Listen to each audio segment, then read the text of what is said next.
What's up, nail geeks? I'm coming in with my second video for today. Again, I have one more larger video I'm hoping to get up either Thursday or Friday. I've got so much new releases for you guys, and I've got polish pickup coming up soon, and I'm gonna try to get that one out early for you guys, so stay tuned. I've got so much goodies to show you guys.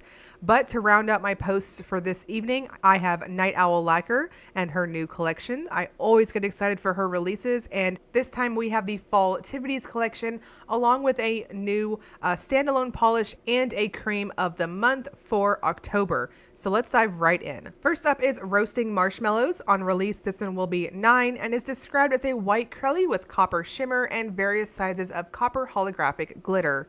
So the formula on this is straight up crelly goodness. It's got a touch of a squish factor. It builds up to really nice plumpingness in the final look. And for opacity, I'm going to suggest between 2 and 3 coats. Now I took it to 2 coats and I thought it was absolutely perfect, and I didn't see a need to go any further with it. Now the copper shimmer in this does take a bit of a back seat. It is on the more subtle side, but it's definitely there in person. I did try to catch it on my macro shots, but I think because the base is this really nice neutral type of white, I think it was kind of hiding a bit, but it's definitely there, and I had no issues getting any of the glitters on my brush and on my nails. Now this does dry down very flat, so I'm going to suggest a good glossy top coat and or a glitter smoothing top coat just in case. And next we have Dancing in the Moonlight. This is a midnight blue jelly with various sizes of navy holographic glitter. On release, this one will be 9. This is a really gorgeous type of jelly. It is super juicy after you top coat with it. Now for opacity, I'm going to suggest going in thin on those coats and allowing it to just build itself up and go up to 3 thin coats. You'll get plenty of glitter, and it makes this really gorgeous pond effect. And when you go up to that 3rd thin coat, it vamps out really lovely. Now this does dry down quite a bit on the flat side and a bit on the thirsty side. So just full honesty, I would suggest a good glossy top coat, and probably I would highly recommend some type of glitter smoothing top coat with it just to get this one nice and flat and smooth. It's absolutely worth it though once you build it up. You'll see here in a moment, once I've got a glitter smoother over my top coat, it just plumped it out very nicely and gave that really juicy appearance. So between my coats, you can definitely see how flat and a bit thirsty it dries down. But again, I think it's so worth it once you get that glitter smoother on your nails. This is so just packed full of that glitter, and you can see on this 3rd coat here going in real light, just letting it slowly build up, and I'm getting so much glitter payoff and lots of that gorgeous midnight blue type of base to it. Now here on the full hand shot, I've got that glitter smoother on, and you can see just how juicy and so much depth from the layers of those glitters. And next we have Favorite Flannel. This is a dark purple filled with purple, burgundy, red, bronze, gold, shifty crystal chameleon flakes, and charcoal sparkle micro flakes. On release, this one will be 12. So this has a jelly-like formula to it, but I think this one builds up just a touch quicker than, say, Dancing in the Moonlight. So for opacity on it, I'm going to suggest between 2 to 3 coats, really going to depend on how you apply. I found that at 2 coats, it gave me really good coverage, but I wanted to be super extra with those flakes, and I like that really loud appearance when you have just a magnitude of them on your nails. So again, going to depend on your preference. So here on the 2nd coat, you can kind of see like it's covering very well, and I might have been able to stop here, but I'm extra, and I really like lots and lots of goodies on my manicures. Extra here. I'm always saying that, right? So the base color itself is this nice cool toned type of dark purple, and it's a very flattering type shade. Now the flakes in here give this really lovely rainbow type of iridescent color roll to them. So you'll see lots of pinks and purples and oranges and greens. It's very lovely. And I just really think that a 3rd coat on this one just maximized it like crazy. And I think you can kind of get that idea from my 2nd to 3rd coat here. So very satisfying and just so much more extra on that 3rd coat. Now this does dry down very flat. though not quite textured, so I'm still going to suggest a really good glossy top coat to finish this one off. And next we have Lost in the Corn Maze. This is a mustard yellow curly with a strong red to gold shimmer. On release, this one will be 11. So the base color, I definitely agree with the official description. It's a mustard, true mustard. I do feel like there is a touch of a dusky type feel with it. I think this is like straight up fall type of yellow. So when you see those really cute signs and decorations for fall, this is that shade of yellow for the base color.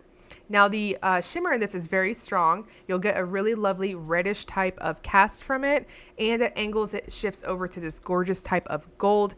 If you liked Juice of a Pumpkin from last month's Potions collection, I highly recommend picking this one up, as it is basically a sibling polish, in my opinion, to that nice orange that we saw last month. Now this does dry down on the flat side, so again I'm going to suggest a good glossy top coat for it. And next we have Serenity. This is a multi-chrome that shifts olive green to forest green to teal. This is straight up multi-chrome goodness. It is very satisfying after you build it up. It's just really one of those palette cleanser type of polishes. I'm always saying that I enjoy creams, but I also enjoy either straight up holographic or straight up multi-chrome, just like plain old formula sometime. And I think it's just so satisfying in turn, like when we talk about multi-chromes, just seeing the straight color roll. Now for opacity on this one, I'm going to suggest 2 coats. As you can see here, that first coat was more like a foundation for building it up, and the second coat, just go in normal with it and it self levels very nicely. Go in somewhat light with that brush stroke so that you will prevent any potential streaking, and finish off with a glossy top coat, and it is just so stinking pretty and flattering. In very bright lights, there's almost like this silvery cast to it too. And the cream of the month is Gone Squatchin. This is a warm brown cream. Straight up warm chocolatey type of brown goodness with this one. This has that same satisfying formula that we're always seeing in her creams, but I do want to note this one is very similar in terms of creamy application, that it's not, I would say, not this like super dense type of formula, but it is crazy self-leveling and very, very easy to build up to opacity. So on it, I'm going to suggest 2 coats and you'll be good to go. Now this does dry down somewhat semi-gloss, but almost flirting with being flat. So again, I'm going to suggest a good glossy top coat just to get that nice plump, almost gel-like appearance when you are finished. Now the final polish is Of a Feather. This is a taupe crelly filled with gold to copper to green, shifting crystal chameleon flakes, gold to green, and aqua to green, crystal flakes, and copper shimmer flecks. So this specific polish is not a part of the Falltivities collection. It's a standalone polish, but it should be around for a little bit. Now this has a straight up crelly-like formula to it. It builds up very easy, and it has this nice squishy-like factor on the brush strokes. And for opacity, I'm going to suggest 2 coats on it, as it builds up very nice, and that base color is super neutral.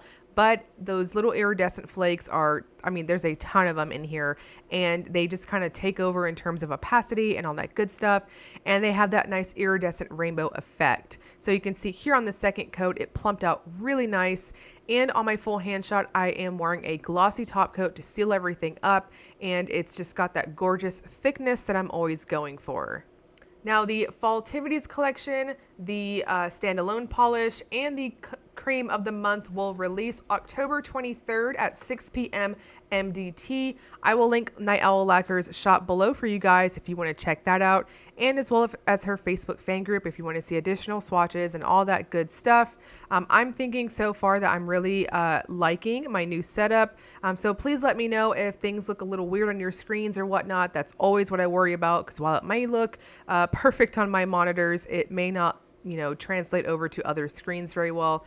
I'm checking them on my phone as I have released new videos with this new setup, and I think it looks fine, but definitely let me know if something is off. I think this is going to flatter what you guys are seeing more, and I'm also hoping this new microphone works well too. I'm always open to feedback, and I love hearing it, so please let me know. And as always, if you enjoyed the video, please like and subscribe. Thank you so much for watching.